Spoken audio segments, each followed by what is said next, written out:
Our brain is active all the time trying to infer things about the world. What is this world? What is going on here?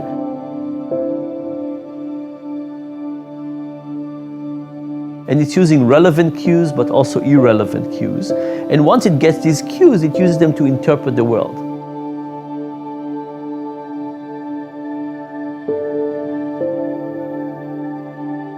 Our perception of value is dramatically subjective. It comes from lots of things from the environment. Neoclassical economics has a very simple answer. Something's value is whatever people are willing to pay for it. But the deeper question of what value is much more complex. One of the experiments we did on purchases was to sell people coffee. We had the regular condiments, milk and sugar and cream and so on. But we also had these 6 condiments that nobody ever uses. Lemon peel and cardamom and stuff like that. And sometimes we put these condiments in a beautiful metal and glass containers with a little spoon and so on.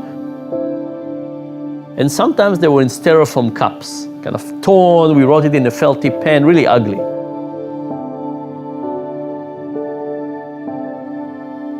And now the question is, do these things that were on the side that nobody ever used influence the perception of how good the coffee was?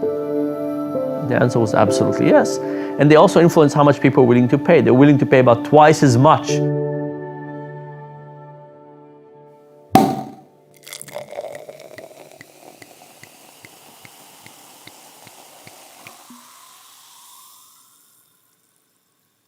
I have a friend who's an expert in wine. We continuously have this discussion about what's the right way to figure out the value of wine. If you do blind tasting of wine, you taste the wine, you have no idea about it, it turns out the correlation between price and quality is basically zero. More expensive wine is not perceived as better quality than cheaper wine. When you know the price, now it does have a positive correlation because your expectation that this wine is going to get better actually changes the way you experience it and therefore change the value. So it's actually very difficult to think about what is the value of something.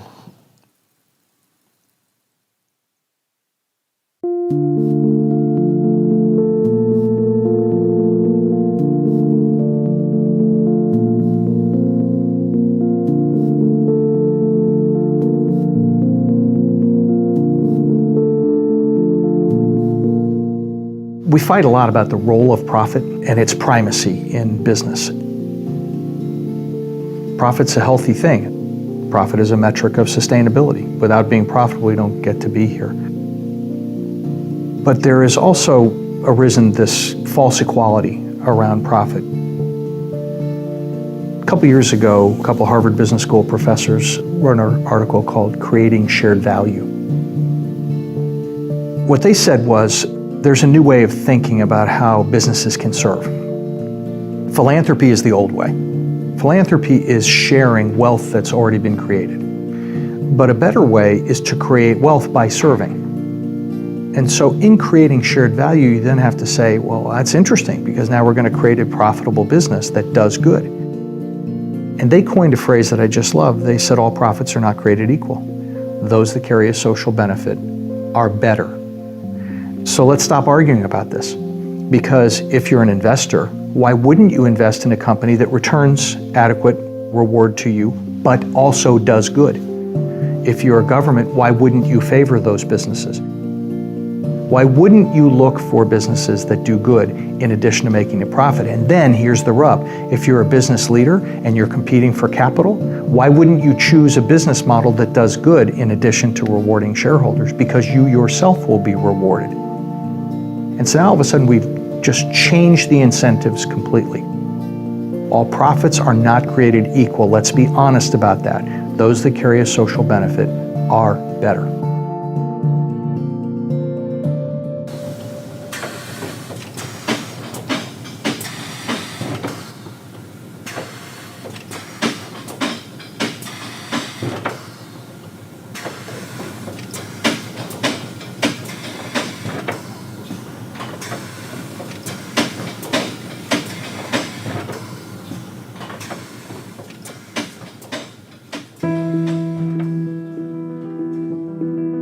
NAFTA was the wake-up call. NAFTA was the epiphany. NAFTA not only destroyed my personal life, destroyed my business. I was making a six-figure salary. I was driving a BMW. I had a nice home. I had a great wife. I had lived a country club membership. I played golf on weekends.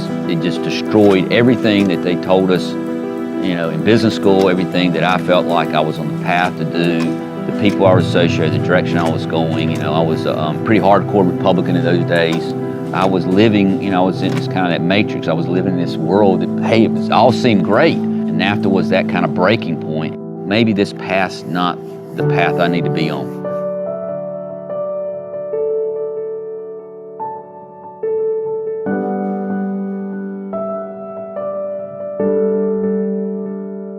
We're a t-shirt printer. We're a custom wholesale t-shirt printer.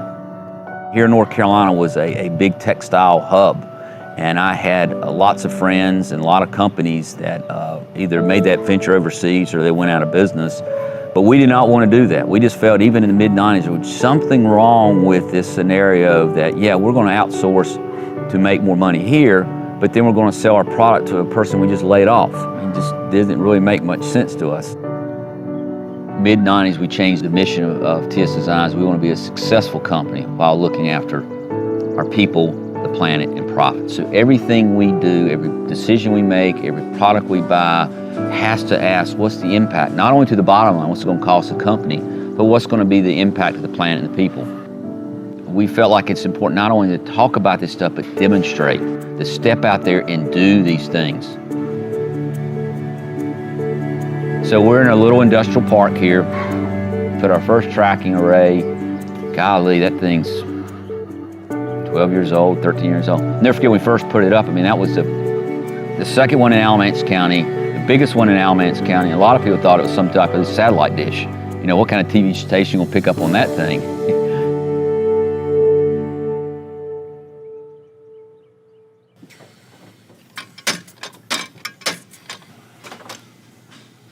I like to describe sustainability being a journey, not a destination. And I'll be on that journey to the day I die. We got wind, and we got solar, and we got biofuels, and we got chickens, and we got gardens, and we got bees. People say, how in the heck can you do that as a small business owner? What I've come to find out is once people realize that you have a care for a business beyond just maximizing your personal bottom line, then they'll want to support you. But a lot of times you're trying to extract information to benefit yourself. Once people realize you're trying to do something beyond just yourself, they want to help. That's one thing that we really lost focus on the last 20 or 30 years. We want to kind of pick out one piece and really maximize the efficiency of it, but we don't realize the impact that we're having to other parts of the system. So it's reconnecting those dots. And that's exactly what we're trying to do at TS Designs, is be an example of a business that wants to reconnect and be a part of this local living system that we deal in. We got an early wake-up call. We could have fought and resisted to not go that direction, but NAFTA allowed us to make that transition. So we've been on this journey a lot longer than most people have.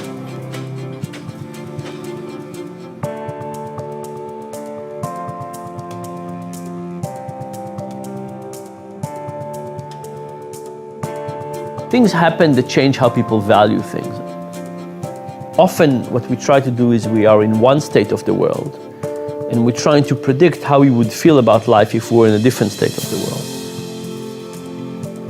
And we have a very hard time doing it. So we say, oh, how would life look like if I married this person? Or how would life look like if I bought this house or bought this car or moved to California, whatever it is. And we often have all kinds of perception and beliefs about how life will be, but then life changes and then we don't become the same people.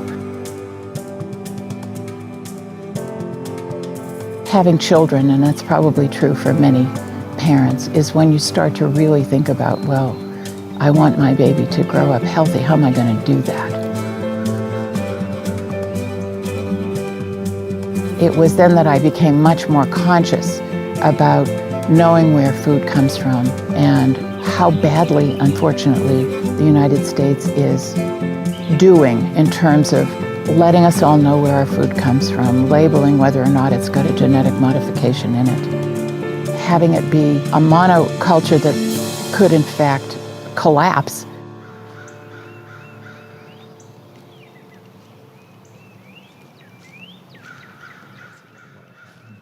So it's still cool season here in Asheville, and a good time to plant beets and chard.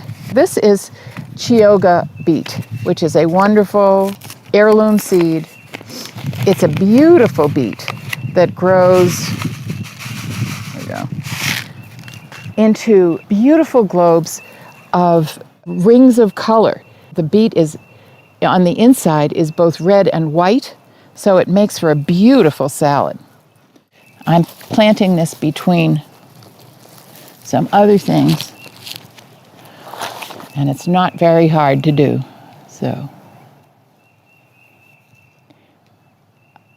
I, generally speaking, don't plant things in rows, just because I don't like rows. That sometimes makes it hard to find them again.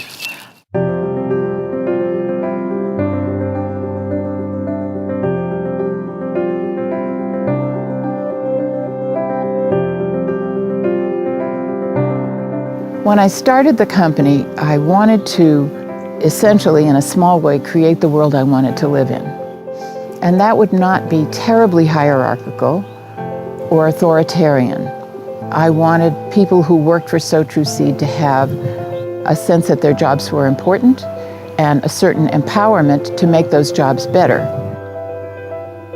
We were gung-ho on finding the seeds and connecting with farmers and growing seed and doing the kind of evangelical things that we wanted to do. However, we didn't have a business plan. I didn't know that P&L meant profit and loss.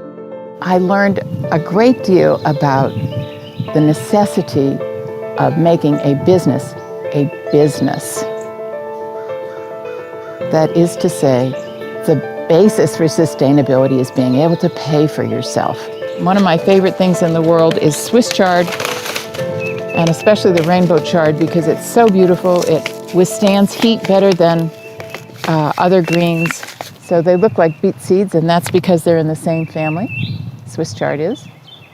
We want a sustainable company, and that means a whole bunch of things. Basically, a company to be sustainable has to be able to pay for itself. But also, we want to be able to sustain ourselves and the community. The way we nourish that is to be part of the community. We try to buy everything that we need locally. We have a community program, for instance, where you can come in and exchange seed for working. We have wonderful educational programs so people can come in and learn how to plant their seeds. We donate leftover seeds to local community gardens, to schools. The result is that we are loved. And it's very, very heartening, not just to me, because it doesn't just extend to me, it's for all of us, that we're a part of the community. We're sustainable by virtue of making enough money to cover our costs, and by employing people and being part of this community. It's very, very, I don't know how to express the kind of value you get from that.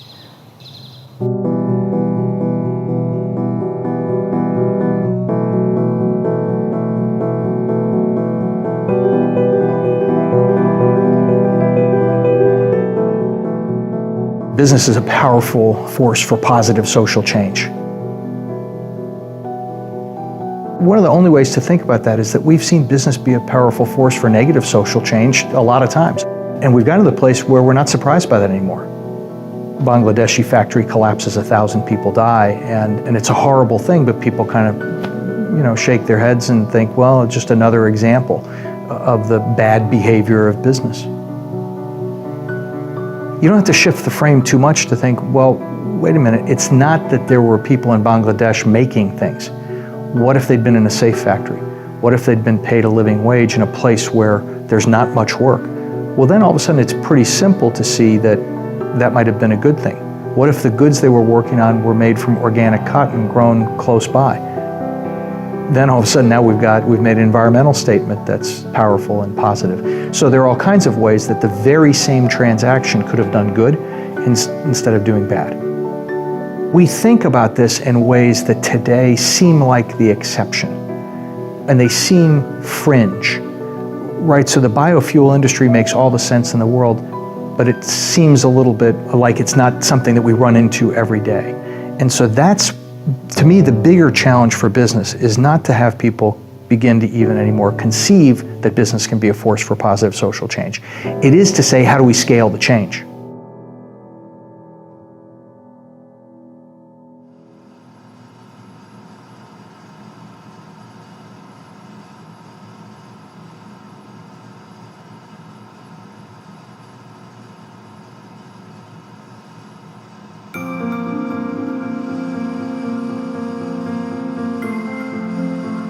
I've been making fuel since 2002. Started in the backyard, just trying to meet my family's fuel needs. And we scaled up and became a cooperative. And then from there, we scaled up to this place in Pittsburgh, which is our industrial plant. Our story is one of trying to scale up. We've been permanently out of fuel. And we still are to this day. This is a 1 million gallon biodiesel plant, and we still can't make enough fuel to meet demand. We make what's called B100 biodiesel, or 100% bio. Our biodiesel is a renewable fuel made from waste that can be put into any diesel engine. So we have a cooperative of members that drive around in Volkswagens and Mercedes and Dodge trucks and these kinds of things. And our biodiesel can go directly into any diesel engine as a replacement for petroleum fuel.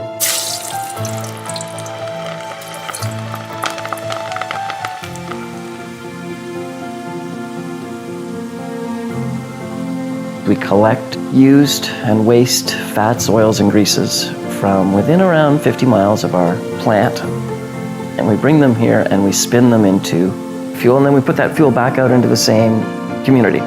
So the members of Piedmont Biofuels, they're off the petroleum grid.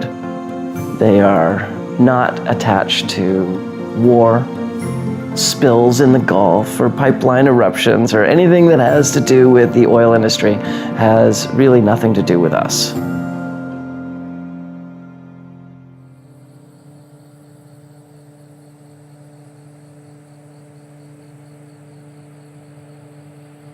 We are an RSB accredited facility.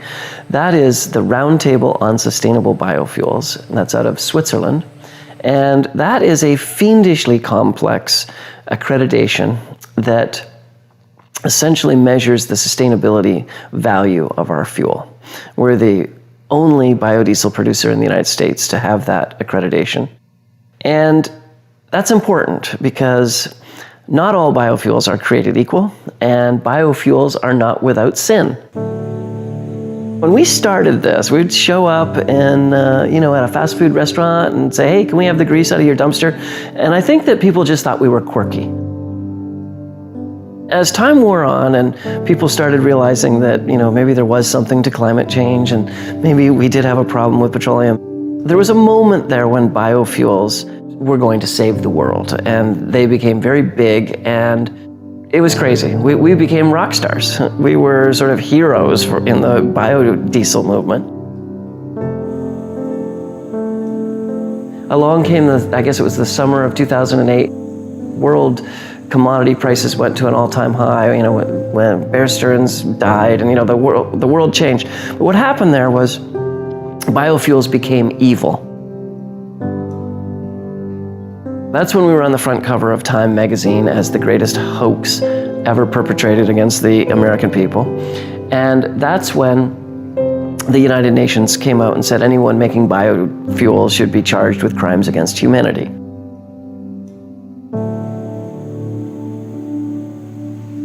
And there was some truth to that, because what biodiesel did in our industry, it's like, let's do this. Let's go to Malaysia, let's burn down the rainforest, and let's plant oil palm trees all in a row. And let's squish the seeds and take out the oil and put the oil on a super tanker and send it to Seattle and spin it into fuel and put it on a rail car and send it to North Carolina and put it on a truck and take it out to the airport. And after the airport has burned enough of it, let's give them a prize for being green.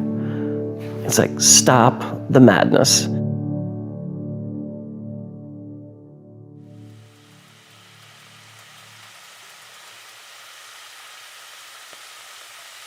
It's critically important to us that our feedstocks, what we use to make product, come from the local area. That if you're going to make a sustainable biofuel, that's rather important.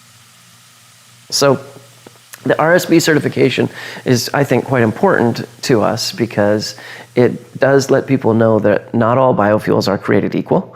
That's true of quality and also how they're made and from what they come from. You know, we wouldn't use palm oil. That's not what we're about.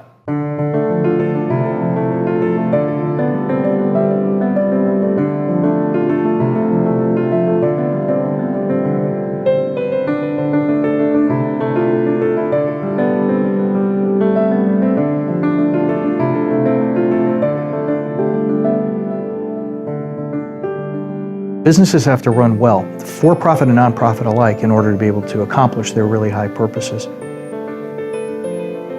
We think a lot about the efficacy of social enterprises, and we have a little 3-cell model. First, you have to do important work. And that's just fundamental. The point of your work has to improve the quality of life in communities in some way. You have to do important work. The second thing is you have to do the important work well. That means you have to be financially sustainable, but it also means that you have to create a workplace that's good for all. A brutal workplace that forces people to be unsustainably self-sacrificial isn't anything to be proud of. You have to be able to treat your employees well as well as your customers and all other stakeholders. So you have to do that important work well, and then third, you have to move your work to scale. And you have to find a way to be selfless, collaborate with the other folks who can come together to help you scale that work. And often, for-profit and non-profit alike, we're not great at that kind of ego-free collaboration. So do important work, do the important work well, move it to scale.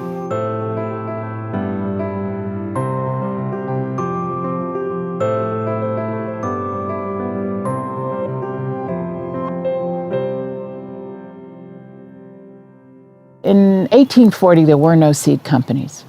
People swapped seeds, they saved seeds, they got them from the people on the other side of the mountain.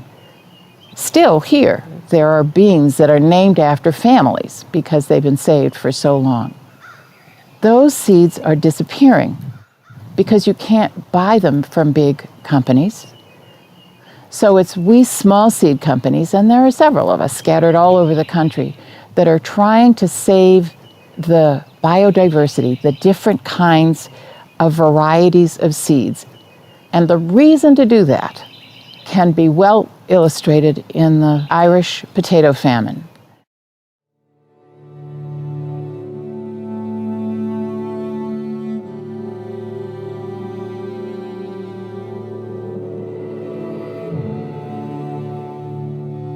Potatoes come from Peru and Ecuador, and there are hundreds of kinds of them.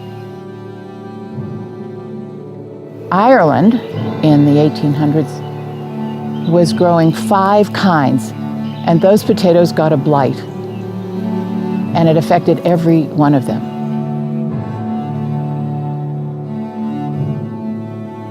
If they had been growing 25 or 30 kinds of potatoes, chances are pretty good that 1 or 2 or 3 of those potatoes would have been blight resistant. But they weren't, and millions of people, as I recall, starved because of the lack of biodiversity. Well, now we have genetically engineered corn. It's the same one being planted time after time after time, year after year. It's depleting the soil, and now we're noticing there are blights that are happening, and they're happening to the whole crop. So the reason to save your seed, have 100 kinds of tomatoes in your region, is that should a blight come along or a bug, one of them or 5 of them are going to be resistant, and that's how Mother Nature works. And we want to help out.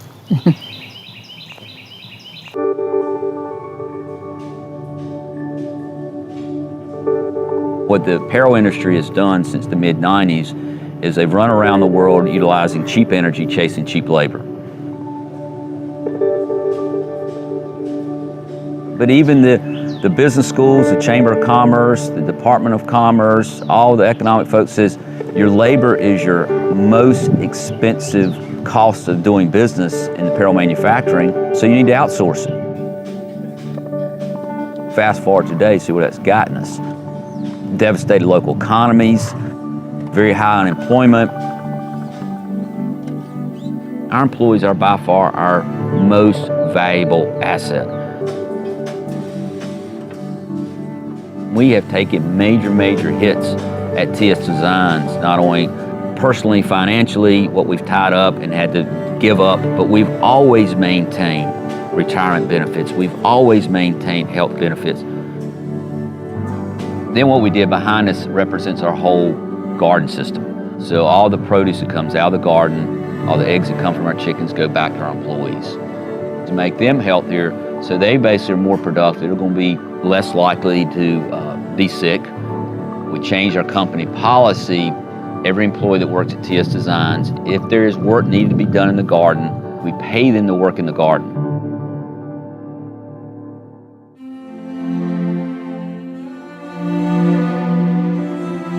We had employees that were never connected to this environment. We had employees that when we first started bringing squash and zucchini and asparagus out of the garden, they had no idea what it was.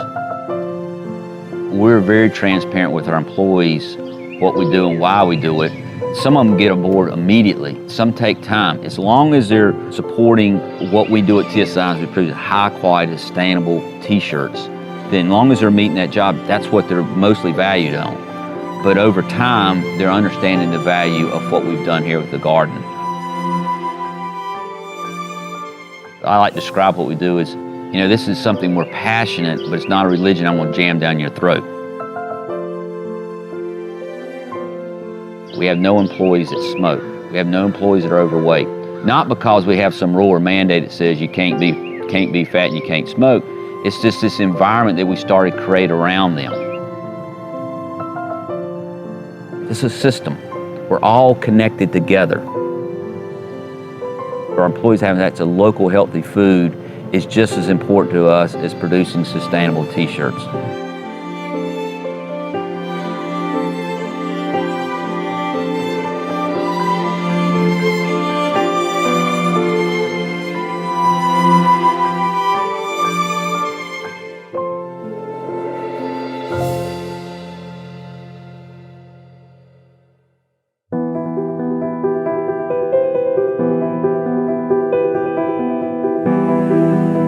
There's something in the human animal that says, if I can make a gallon, wow, maybe I could make 100 gallons. If I can make 100 gallons, I can make 1,000,000 gallons. If I can make 1,000,000, I can make 100 million gallons.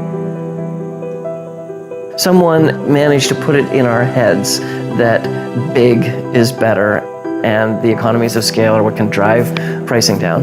And at the end of the day, it is exactly that that's driving us into environmental ruin. Especially when it comes to energy. If you think about energy and your energy choices, you can't graduate from college and say, I'm going to be a utility company. You know, that's not going to happen because we've dealt out a monopoly and we have this massive scale, a nuclear plant that is, you know, so expensive it would never get built without government subsidy. Well, really, energy is the perfect example of how that should all be reversed. Energy should be made where it's consumed. If you're going to drive, you should be taking the waste products from your community, turning it into fuels, and using that to drive. If you're going to power your house, it should be done with solar panels. We should be moving to a distributed generation model of all of our energy consumption. That's what sustainability will look like in the future. It won't be an oppressive top-down infrastructure that you really have no role in. You know, you can turn off the lights when you're not using them, but you can't really go into the utility business very easily. In the future, that absolutely will change. So the next 100 million gallons of biodiesel should not come from a 100 million gallon plant in the harbor. The next 100 million gallons should come from 100 little Piedmonts. There should be one on the edge of every town. In our case, we're using cooking oil. If you have another community that's, has a lot of rotting apples, well, we should be using rotting apples. And, they should power themselves from the waste streams that are, biospecific in their bioregion. The sustainability movement, are we just a bunch of dirty hippies with exhaust that smells funny? Our exhaust tends to smell like French fries.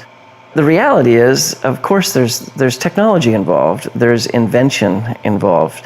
And actually, if you're going to get at that conservation resource, you're not going to do it by rubbing sticks together to start the fire.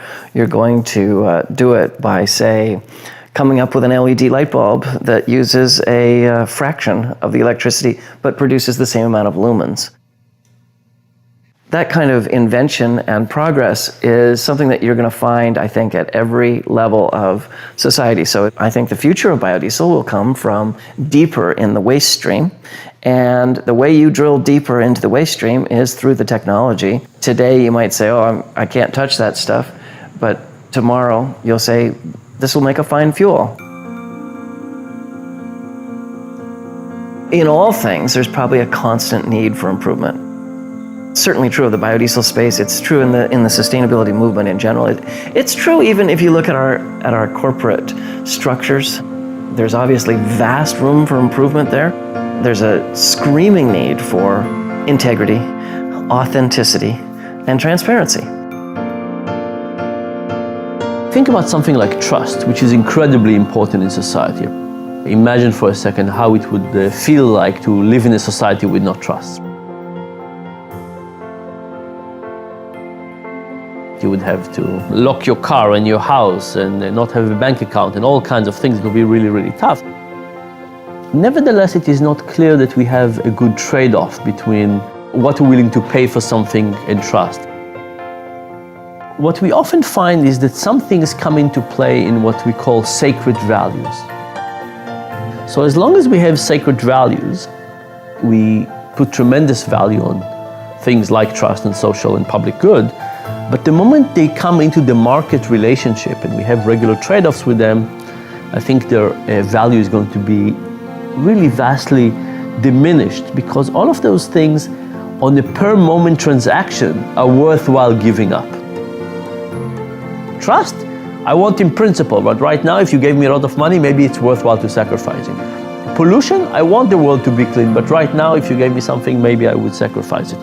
So I think that's why we have these sacred values and things we're not willing to trade off, because as human beings, every time we start trading off these values, we might think short term and sacrifice them too much.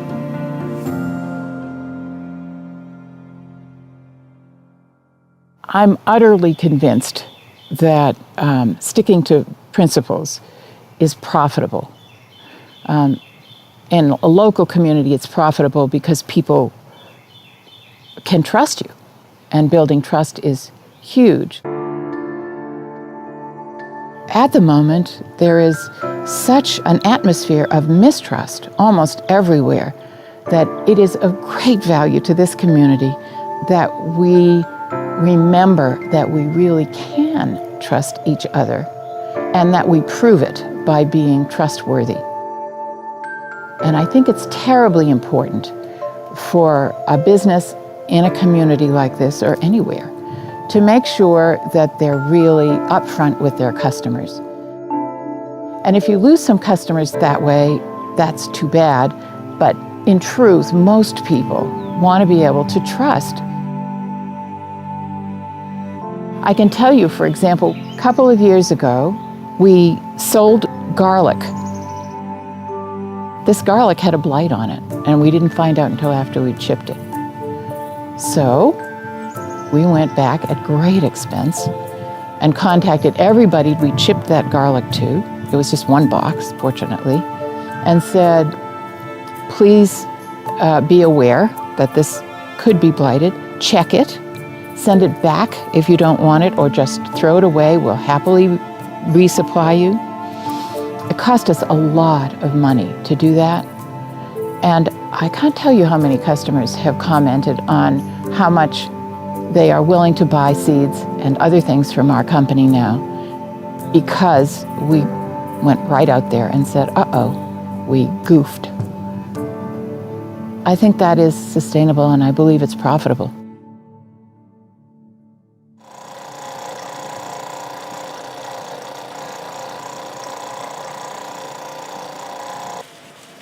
If you make yourself transparent, it just builds an unbelievable trust factor. If there is a question I can't answer, or the thing that you want to know, we will find that answer. There's no secrets.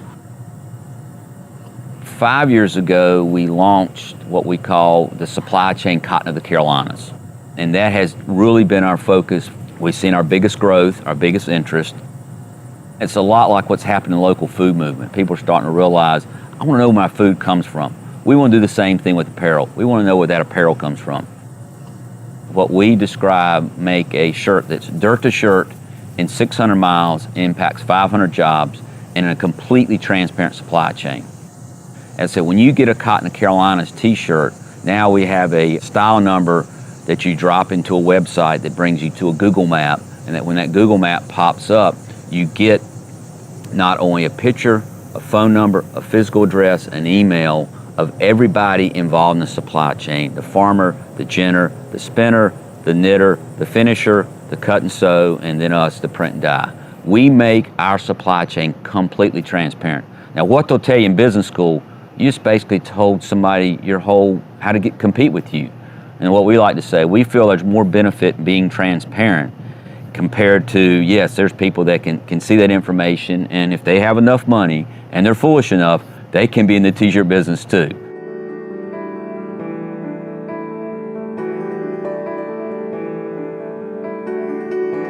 Bring up values, and all of a sudden people start saying, "Ooh, I don't want to go there," because even the word values has been co-opted by a political group, a religious group, as being almost exclusionary or judgmental. That's not what it is. I mean, the word is much more fundamental. I love the work of a guy named Rush Kidder, who wrote a book a few years ago called Moral Courage. He went to every continent, went to 160 some countries, talked to people from every faith community, as well as folks who didn't grow up in faith communities. And he tried to find out what were the values that were universally shared. He came up with 5 core values, which I think are just beautiful: caring, honesty, respect, responsibility, and fairness. Those are the values that unite us, that bring us together, that build sustainable communities, not the values that judge and separate and divide us. That is enormously important, because now we can start talking about the things that we share. Now, we can argue forever about how to fund public education or what's the best form of taxation. But as long as we do it in a way that's informed by that group of values, we're going to come to really good outcomes, because we're going to have what? Respectful and civil discourse. You have to start with that. And if you start with that, you end up with coming to a really good place. So I talk about values all the time, because I don't see them as a bad thing. I see them as the foundation to what we're doing.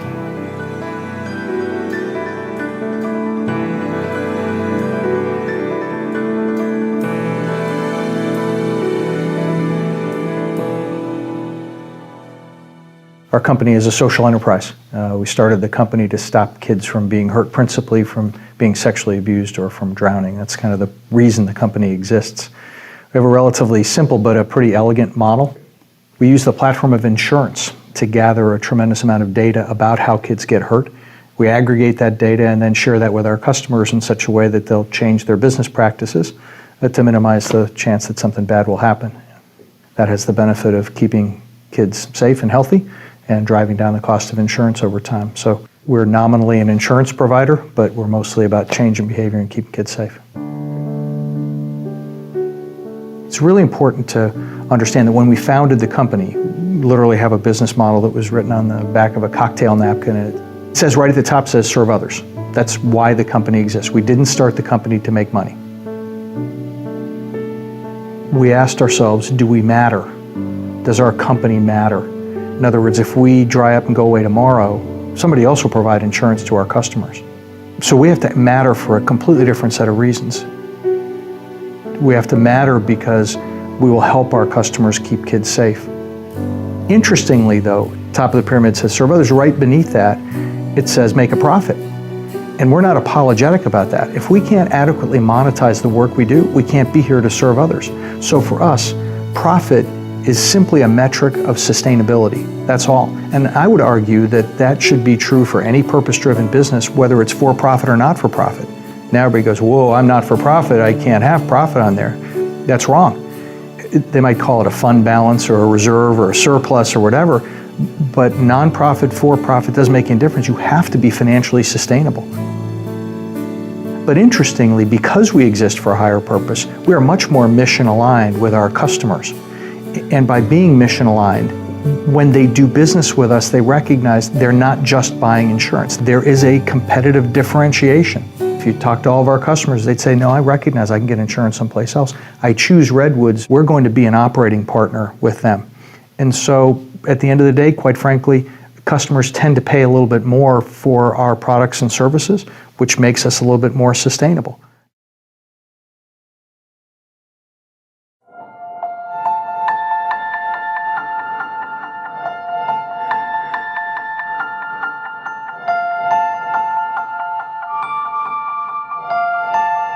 When you think about products that have social good in them, the question is whether people at the moment are willing to pay for a social good. And not only that, are they willing to pay in a social good in a trade-off kind of a way. So if I had a rule, I don't buy anything that is not produced organically with fair labor, whatever the rule is, then I wouldn't do these trade-offs. But once you start making these trade-offs, a little bit more child labor, for a little bit more saving, how much child labor I'm willing to do, everyone has some of it, how much exactly am I trading off? All of a sudden these trade-offs become polluted, and it's not clear that at the moment your selfish motivation about getting something cheap is not going to win. When you stand at the shelf, the most salient thing is price. And price is not just very salient, it's easy to look at. It has decimals. Right? You look at things like quality, or you look at child labor, or whatever you want. These are hard things to grasp. What are they? The price, $7.29, $8.15, that's really easy to compare. So because price is numerical and decimal and easy to compare, it occupies a bigger part in our brain. That's one thing. And the second thing is that at the moment, that's the most salient thing. You're paying now. You're going to consume later, and the effect on the environment will be later, and the product was produced already. The thing that is immediate and easy to compare is price, and therefore people focus more on price, sometimes too much.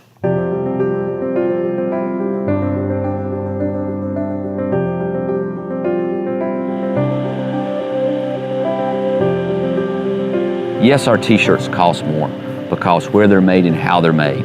But there are people, again, back to food, understand there's a value beyond price. What's the social impact and what's the environmental impact? When you buy that apparel product in Bangladesh, yeah, the price itself is cheaper, but really what's the total impact of what you're doing there? What's the real cost of cheap? We're in a commodity business. We're in a business that, unfortunately, are valued on price. I'll compete with anybody in the world and bring price to the table, but also bring social impact, environmental impact, and then let's talk. But if you're going to come to the table and only look at for price, we're going to have a short conversation.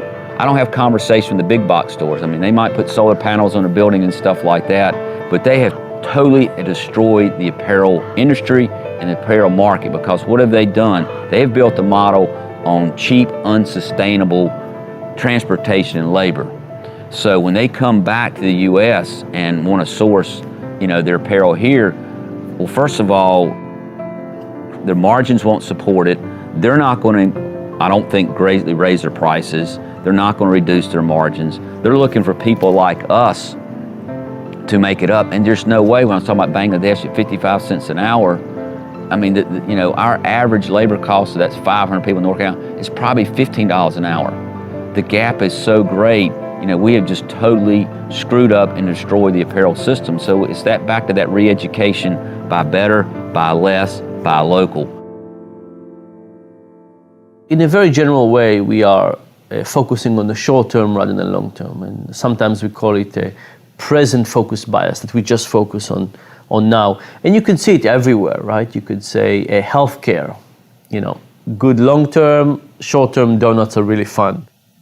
Now with purchasing, that actually becomes a step more difficult, because if you think about it, when you go to a grocery store, let's say, or to a shopping mall, that shopping mall is defining the environment that you're in, and the environment has a large effect on your behavior.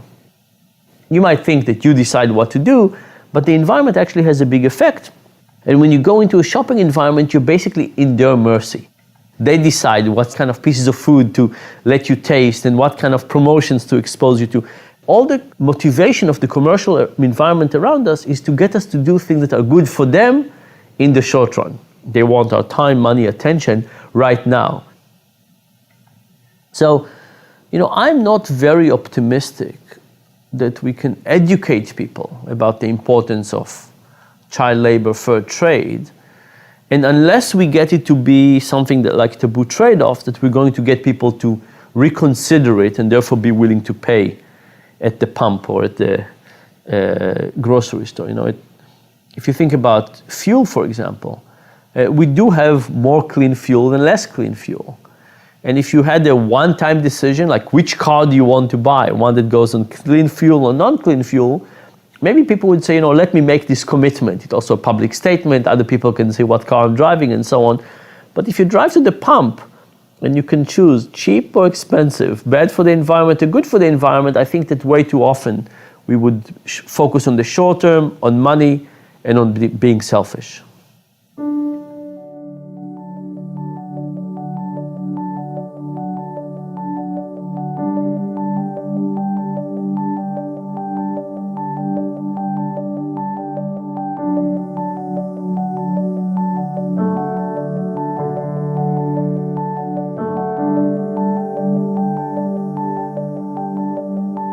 As an individual, you start wrestling with these unfathomably complex problems.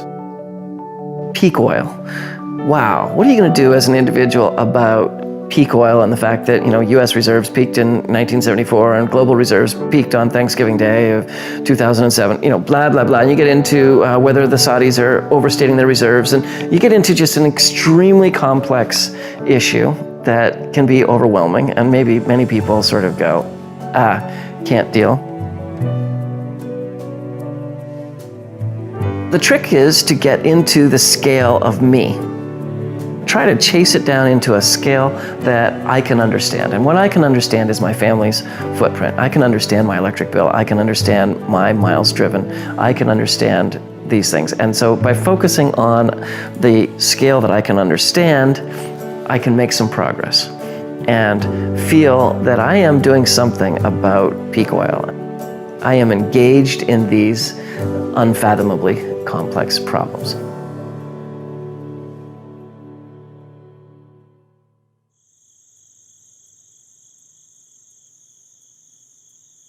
When I started making my own fuel in the backyard, I slipped into this pathology of I'm never going to go to a gas station again. And when you do that, wow, do you conserve? It's Friday morning, your fuel gauge is on empty, your next batch is not going to be done until Sunday night. And you kind of say, well, I either go to the gas station and break my promise to myself, or let's see, these 3 trips to town. My wife's already in town, maybe she can pick that up for me. I might be able to let that one wait until Monday and do those 2 at the same time. And so conservation kicks in. At the time I was a metal sculptor and I put 27,000 miles a year on my truck. My mileage dropped to about 9,000 miles per year. And you say, well, gosh, that's not bad. You can have a 2/3 reduction in the amount of driving that you do. And the answer is absolutely. And in fact, I would say it's probably true in all of our lives. The really good news is we can all cut by 75%. It's a little astonishing, but it's there, and it's also, kind of fun, kind of rewarding. I treat conservation as being sort of like a game.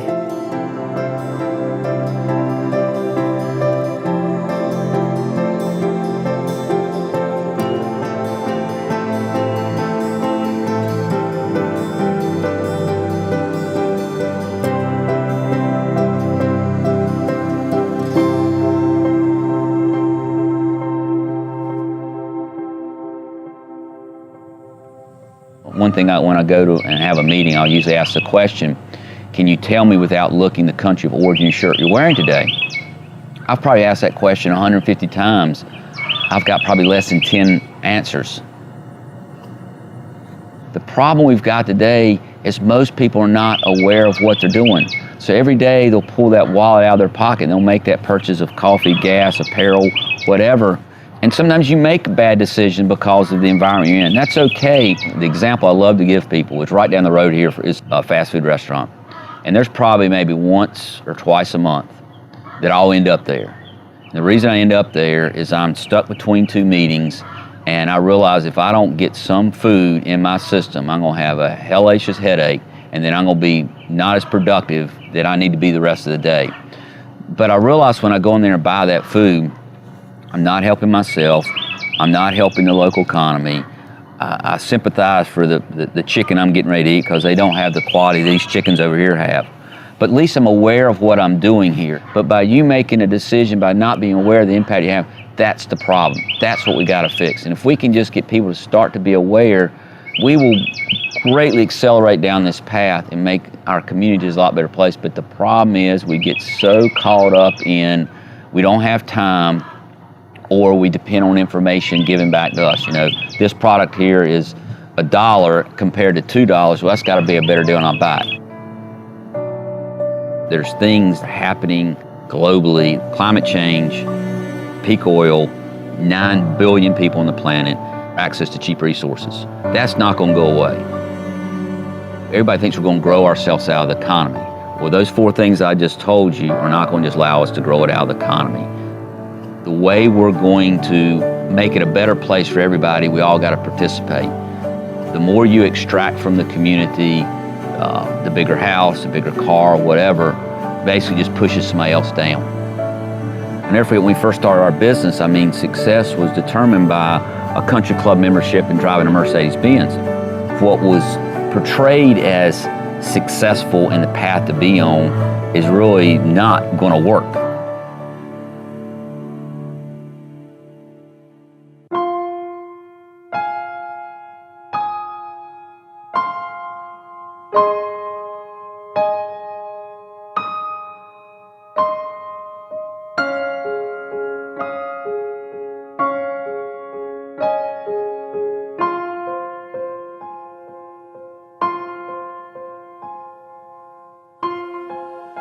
I really believe in local economies. I think it's the most sustainable way for us to go forward. The joy it brings to be able to have a business that counts to people and to me, and for people to be able to make what one of my employees called a right living. That is to say, work for a company where we're not ever going to get rich, but we are going to work in a way that makes us happy at the end of the day for what we did. Nobody goes home worried about the consequences of the kinds of work that we do. It's a good living for people to have. That is value enough, because if there are enough of us, if there are enough small seed companies and enough communities, that will make a huge difference.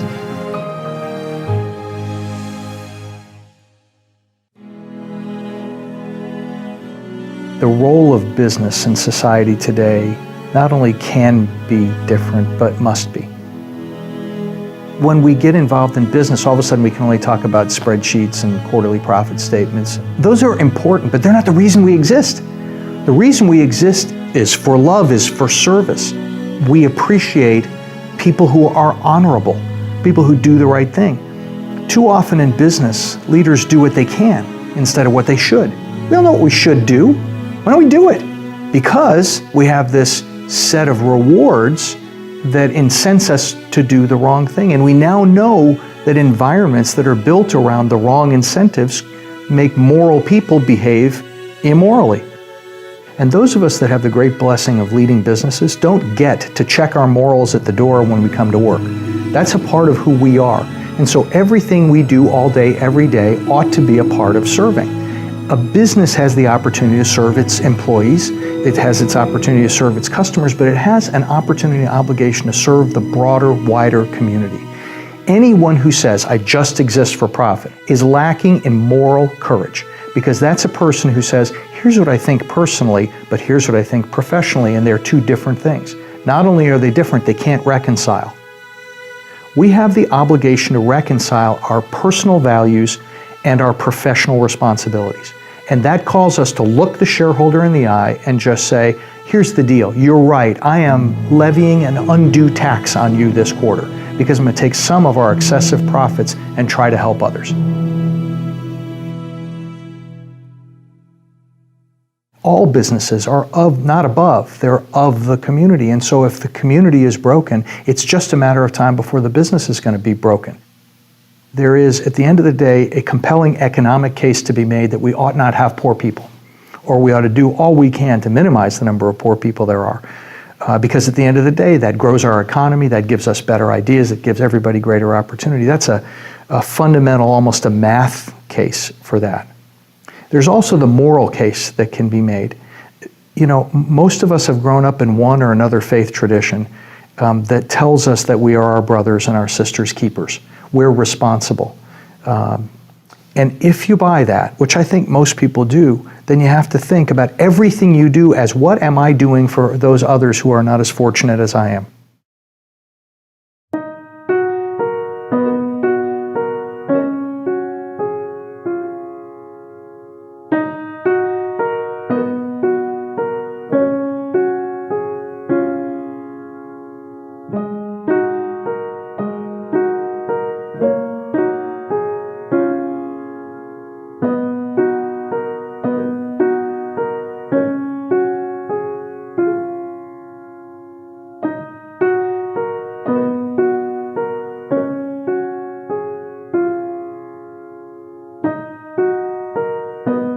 The people that think that everything is a market take something very basic away from being human.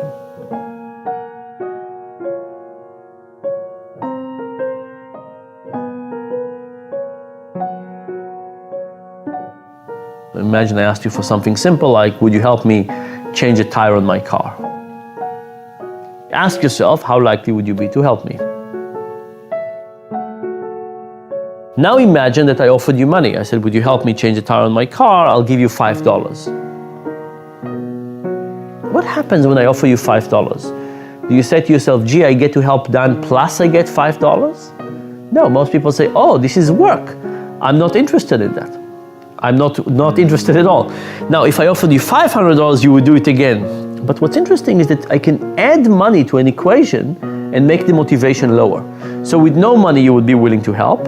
I add money to the equation, you don't get social motivation and financial motivation. The social motivation goes away, now you get just the financial motivation, and $5 is not enough. $500, that's enough. So what's interesting is what we call crowding out. Social and financial motivation don't end up, they substitute each other. And I think often we don't understand that. This is what happens when we bring things to the market. So think about something like pollution. Right? What would happen if we create a tax on pollution? There would probably be some people who say, I can't afford it. Let me look at how I save money. But there would be some people who would say, now it's just money.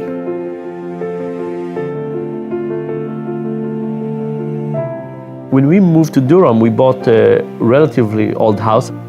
And we decided to insulate the attic and change the air conditioning system and so on.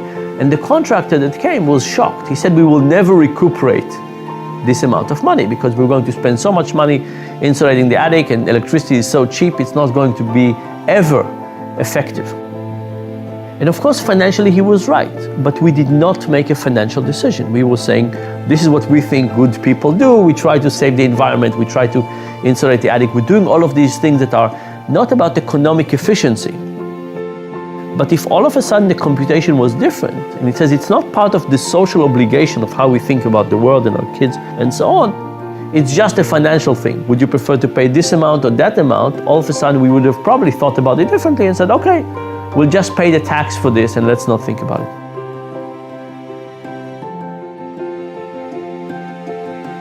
So I think this question about social norms and financial norms is actually very important.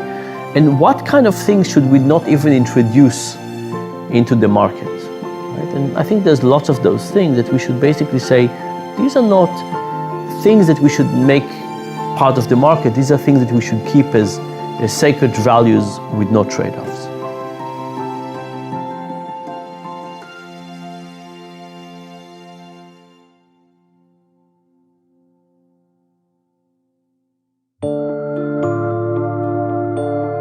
My dad, who's coming to visit shortly, he's like 84-year-old veteran of World War II. My kids can climb onto his lap and he can tell them war stories all afternoon.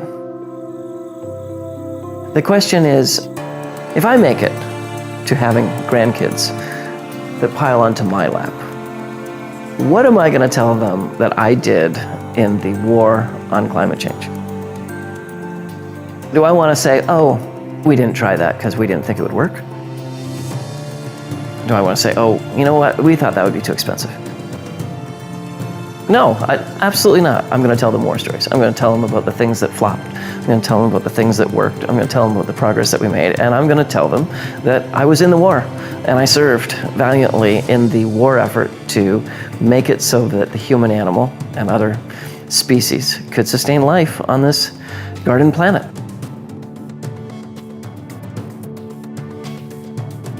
At my age, you do start to think about legacy. I have children and grandchildren, and they're the most important legacy. But I like to think that 15 years from now, there will be a thriving seed company that's still learning how to do what it's doing and doing it better and better, saving seeds that might otherwise disappear if it weren't for somebody very specifically saving them and passing them down. And that will be my legacy.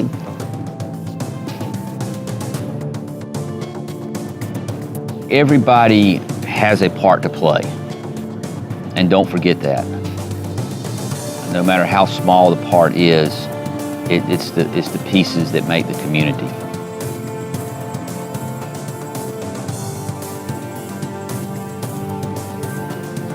It's not the materialistic things in life that make us happy. Money's important. You gotta have money, to eat and live and stuff like that. But he just comes out, it's not the only thing.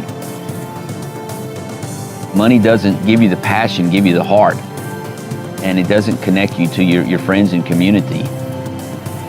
And there's more to life and business and community than money.